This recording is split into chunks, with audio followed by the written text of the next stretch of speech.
We may be paying more for cars, gas, and food, but the good news is prices aren't rising on everything. Yahoo Finance's Rick Newman is here now with that story. So, Rick, what are we not paying more for right now? Some important things, Alexis. I have got a list of a few things here in a little spreadsheet. Rents are up just 1.8% over the last 12 months. Medical care, everybody's used to medical care going up by a lot every year, but it's only up by 0.9%.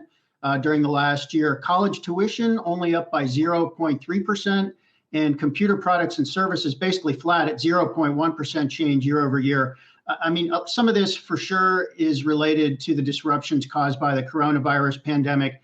But just as the pandemic disrupted parts of the economy in ways that pushed prices for some things sky high, it has also disrupted parts of the economy in ways that are depressing prices. So I think just as we'll probably see those big price increases in used cars and rental cars and airfares, those are going to come down over time. We may see these areas where there have been very modest price increases. We might see that return to normal as well.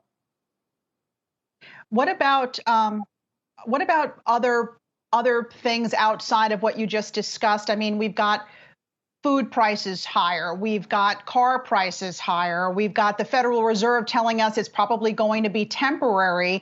What are you hearing? What are you seeing in your reporting? Do you think that those higher prices for those other items I just mentioned are indeed temporary? I probably, and I think you should throw gasoline in there as well. I mean, gas prices, they're around $3.10 a gallon. That's fairly normal, but they're up almost 50% during the last week. Psychology is a real factor here, and gas prices are the one thing that consumers notice the most when prices go up. And if consumers start to get nervous about inflation, this is why inflation expectations matter a lot. They will start to think there are problems in the economy. They might pull back on spending because they feel something's wrong. Perhaps a recession is coming. So consumer attitudes toward inflation matter a lot. Now, we have seen pay going up, and if you measure pay, average hourly earnings compared with the first month before the coronavirus pandemic kicked off last year, pay is actually up more than 6%. So that is more than the increase in inflation. So that means many consumers probably are keeping up with inflation or even getting ahead a little bit. But what matters more is whether they actually feel like they're getting ahead, and some may not feel that way.